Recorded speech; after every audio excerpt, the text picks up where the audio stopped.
नमस्कार मेरे श्रोतागण। मैं आज आपको सुषुम्ना नाड़ी के बारे में जानकारी दे रही हूँ।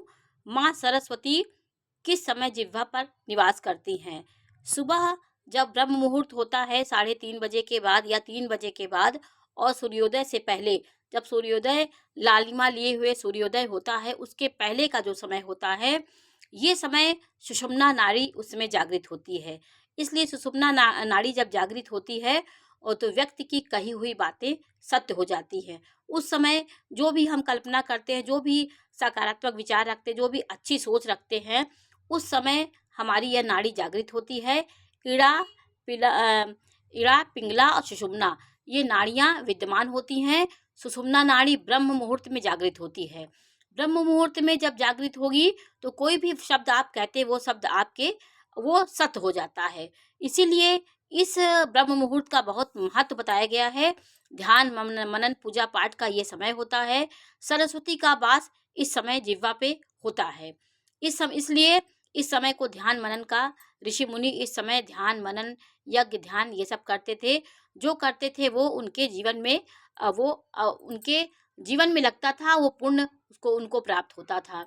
जो भी कार्य हम इस समय करते हैं वो हमारा अक्षय पुण्य की तरह हमारे जीवन में काम करता है। इसलिए जब हम सुबह उठते हैं तो हमें सिर्फ चिंतन मनन करना चाहिए, उस परम ब्रह्म की एक एक सत्ता को देखना चाहिए। धरती पे जो भी कार्य हो रहे हैं, जो भी उनकी लीला है, उसका हमें स्मरण करना चाहिए। थोड़ी देर हमको प्रभु को देना चाहिए, उनकी लीलाओं को देखना चाहिए, उनके सत्य को देखना चाहिए कि किस प्रकार धरती पे ब्रह्मांड की रचना हुई, कैसे फूल पत्ती में रंग आता है, कैसे फलों में स्वाद आता है, कैसे हम ये अनाज को ब्रह्म रूप में हम सेवन करते हैं। उनकी विभूतियों का हमें स्मरण करना चाहिए कि भगवान ज्ञान देते हैं।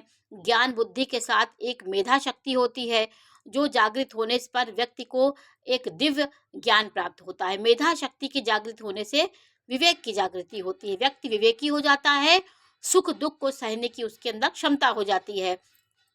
जब हम अपने दुखों से लड़ाई करते हैं, दुखों से युद्ध करते हैं, तो हम जब उसमें विजय प्राप्त कर लेते हैं तो हमारा यहाँ पे मेधा शक्ति देखी जाती है कि हम कितने परिपक्व हो गए हैं, कितना हमारे अंदर ज्ञान है। तो ये माँ सरस्वती का वास होता है।